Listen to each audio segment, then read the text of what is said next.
Hello guys, Milan this side. So आज की video में हम समझेंगे कि एडवांस मार्केट स्ट्रक्चर के बारे में। तो आई होप कि आपने जो पिछली वीडियो है वो देख ली होगी, आपको ट्रेंड के बारे में पता लग गया होगा, ठीक है, कि कौन से तरीके के ट्रेंड होते हैं। आपको ये भी पता लग गया होगा कि बेसिक स्ट्रक्चर क्या होता है, ठीक है।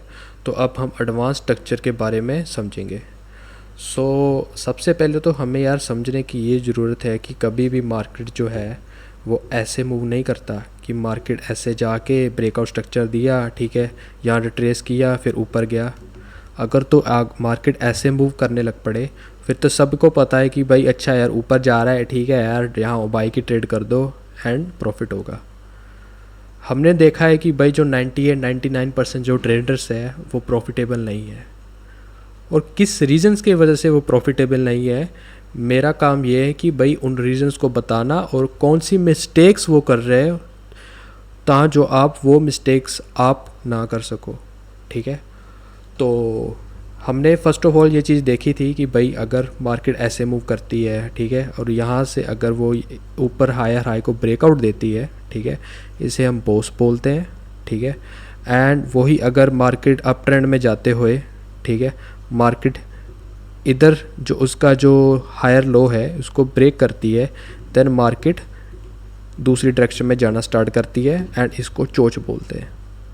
चोच, चोक, आई डोंट नो, बट आप इसे इस तरीके से समझ सकते हो, ठीक है।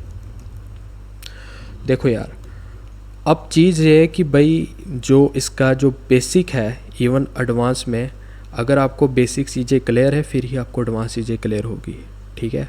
तो चीज़ सेम है, बस थोड़ा सा इसको हम इन डेप्थ में समझेंगे। तो यही बात है कि मार्केट कभी भी ऐसे मूव नहीं करती, ठीक है। मार्केट हमेशा कॉम्प्लेक्स जिगजैग पैटर्न्स बनाती है, ठीक है। तो आपको इस तरीके का लगेगा कि भाई यार अब यहाँ चौक बन गया या अब यहाँ बॉस बन गया, ठीक है। अब मैं बताता हूँ कि रियल मार्केट जो है वो कैसे शुरू होती है, ठीक है। मार्केट कभी भी ऐसे सीधे नहीं जाती, मार्केट हमेशा इस तरीके की मूवमेंट देती है। अरे यार,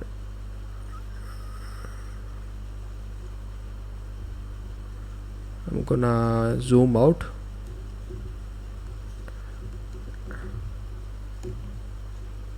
ठीक है। लेट्स से हमने यहाँ बनाया कि मार्केट नीचे से ऊपर गई, ठीक है, एंड जो मार्केट है ये इस तरीके का उसने स्ट्रक्चर बनाया,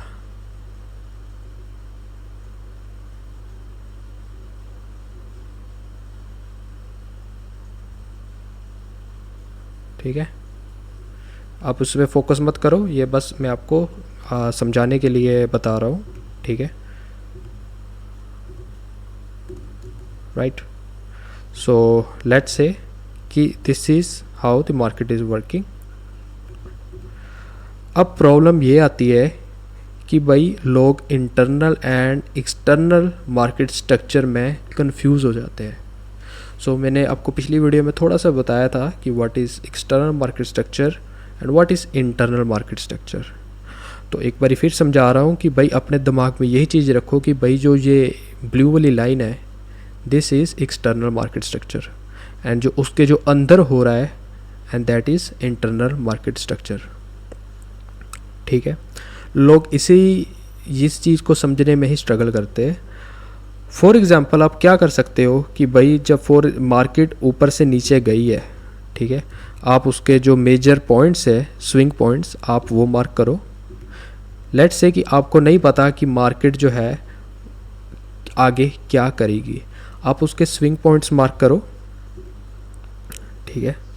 चलो फॉर एग्ज़ाम्पल कि आपको सिर्फ इतना चार्ट ही दे रहा है। अब इस चार्ट में जो भी स्ट्रक्चर बनेगा इसके अंदर, मैं इस स्ट्रक्चर की बात कर रहा हूँ, ठीक है, जो भी ये स्ट्रक्चर बनेगा इसके अंदर, ठीक है, वो होगा हमारा internal structure, right. For example ये हमारा हायर लो है, ठीक है, ये मैंने हायर लो मार्क कर लिया एंड ये मेरा हायर हाई मार्क कर लिया, राइट। इस एरिया में जो भी होगा वो हमारा होगा इंटरनल मार्केट स्ट्रक्चर, ठीक है। मार्केट बेरिश तब तक नहीं होगी जब तक जो इसका जो प्रीवियस लो है, जो उसका जो प्रीवियस ये हायर लो है वो ब्रेक ना हो। इसके बीच में अगर जो भी वो कर रही है, अगर जो भी इंडिकेशन मिल रहा है कि यार प्राइस नीचे जा रहा है, ठीक है, लो बन रहा है, नहीं भाई, वो सिर्फ इसलिए है कि आपको आपसे स्टॉप लॉस हंट हो सके। आपने सिर्फ इस चीज़ में ध्यान देना है कि भाई इंटरनल मार्केट स्ट्रक्चर वो है कि भाई जो इसके जो जो प्रीवियस लो के और ऊपर के जो हाई के जो अंदर काम कर रहा है। सो देखो, अगर हम फॉर एग्जांपल जूम करके बताओगे तो आपको ऐसे दिखेगा कि यार ओके यार यहाँ तो चौक बन गया, राइट। अब मुझको लगता है कि भाई यार सिर्फ मैं भी पहले काफ़ी टाइम पहले मैं इंटरनल और एक्सटर्नल मार्केट स्ट्रक्चर में कंफ्यूज हो जाता था। मैं पढ़ता था कि ओके यार अगर यहाँ बॉस बन गया तो बाय करना है, ठीक है, रिट्रेसमेंट पे, चौक बन गया तो सेल करना है। बट आपने भी देखा होगा कि अगर मोस्ट ऑफ द ट्रेडर्स क्या करते हैं कि अगर फॉर एग्जांपल ये है, यहाँ पे लोगों ने देखा चौक बन गया, ठीक है, इसका मतलब कि प्राइस थोड़ा सा रिट्रेस करेगा, सेलिंग एंट्री कर देनी है, एंड जो उसका जो टेक प्रॉफिट है वो उसके प्रीवियस लो पे रखना है, एंड उसका जो स्टॉप लॉस है वो उसके प्रीवियस हाई पे रखना है। This is what normally traders do, ठीक है। And at the end result क्या आता है भाई, वो स्टॉप लॉस हिट होती है। क्यों स्टॉप लॉस हिट होता है? क्योंकि भाई जो ओवरऑल डायरेक्शन है मार्केट की वो बुलिश ही है, right. So that's why most of the traders गलती करते हैं। अब थोड़ा सा मैं इसको और तरीके से समझाऊंगा। क्या होता है कि वह जो ट्रेडर्स है, ठीक है, वो ये इन एरियाज पे ट्रेड लेते हैं, यहाँ पे, ठीक है, यहाँ पे, यहाँ पे, यहाँ पे, ठीक है, क्योंकि वो इंटरनल एंड एक्सटर्नल जो मार्केट स्ट्रक्चर है उसमें कंफ्यूज होते हैं। दैट्स वाई वो इन एरियाज में ट्रेड लेते हैं। हमने देखना है कि भाई हमने कोई भी अगर ट्रेड लेनी है, हमने सिर्फ इंटरनल मार्केट, मैं ये नहीं कह रहा है कि भाई इंटरनल मार्केट स्ट्रक्चर इंपॉर्टेंट नहीं है, भाई इंटरनल मार्केट स्ट्रक्चर इंपॉर्टेंट है, बट अगर आप शॉर्ट टर्म ट्रेडिंग कर रहे हो, अगर तो आपको बड़ा प्रॉफिट चाहिए, ठीक है, आप चाहते हो कि स्टॉप लॉस छोटा हो पर प्रॉफिट बड़ा हो, ठीक है, आपको जो ट्रेड करनी है इन लेवल्स पे करनी है, ठीक है, आपको यहाँ चौक की वेट करनी है कि यहाँ कोई चौक बना है या नहीं बना, ठीक है। आपने इतनी जल्दी ये नहीं मान लेना कि जो मार्केट का जो ट्रेंड है वो बदल गया है, ठीक है। क्या हो रहा है कि भाई लेट्स से कि मार्केट बुलिश जा रही है, ठीक है, मार्केट अगर बुलिश जा रही है, ठीक है, लोग इसको चेंज ऑफ करैक्टर समझ रहे हैं, इसको चेंज ऑफ करैक्टर समझ रहे हैं, जो कि जरा सा गलत है। चेंज ऑफ करैक्टर ये नहीं है। चेंज ऑफ करैक्टर जो है, जो इसका जो प्रीवियस लो है, ठीक है, अगर उसको तोड़ेगी देन हम मान सकते हैं कि चेंज ऑफ करैक्टर मार्केट में हुआ है। अगर तो भाई इसके अंदर ही चेंज ऑफ करैक्टर बन रहा है तो इसका मतलब है कि जो भाई जो ओवरऑल बायस है, मतलब ओवरऑल जो ट्रेंड है मार्केट का वो बुलिश ही है, ठीक है ना। तो ये गलती आप मत करना। अगर कोई यहाँ से चेंज ऑफ करैक्टर बना है तो ऐसा नहीं है कि भाई आपने रिट्रेसमेंट की थोड़ी सी वेट की और आपने यहाँ सेल की एंट्री कर दी, नहीं करना ऐसे, ठीक है, क्योंकि ये चेंज ऑफ करैक्टर नहीं है। चेंज ऑफ करैक्टर तब भी होगा जब ये एक्सटर्नल जो लो है, ठीक है, एक्सटर्नल लो मतलब ये वाला मैं एक छोटी सी ड्राइंग बना देता हूँ।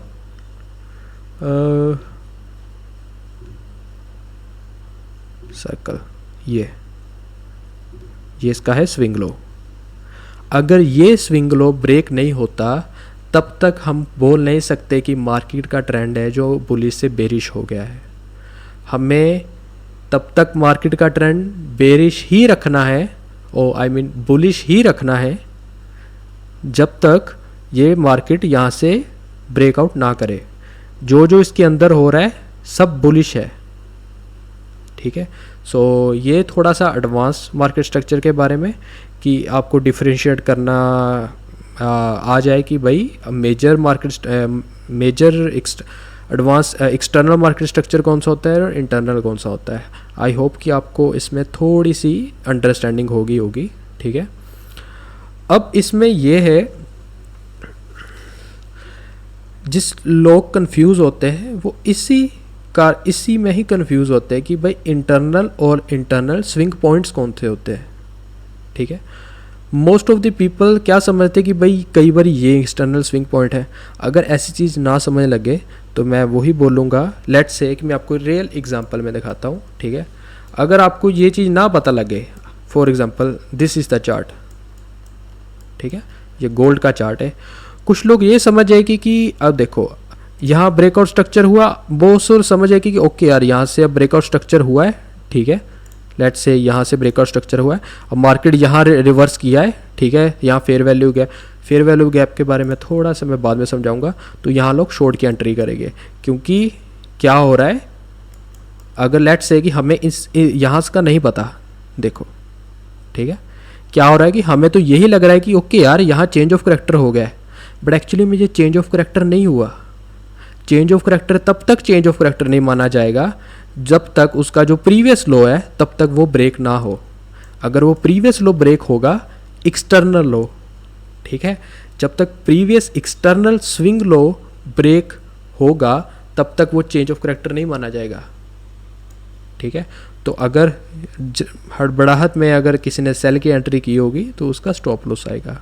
ठीक है, क्योंकि यहाँ देख सकते हो कि भाई जो ओवरऑल जो मार्केट का ट्रेंड है वो बुलिश ही है, तो आपको यहाँ बाय की एंट्री ही ढूंढनी है। ठीक है, सो आई होप आपको ये वीडियोस थोड़ी सी क्लियर होगी। अब नेक्स्ट वीडियो में आपको थोड़ा सा बताऊंगा कि multi time frame market structure क्या होता है। ठीक है, सो अगर तो आपने चैनल को सब्सक्राइब कर लिया तो प्लीज़ सब्सक्राइब कर लीजिए। ठीक है, सो मिलते हैं अब नए पार्ट के ऊपर।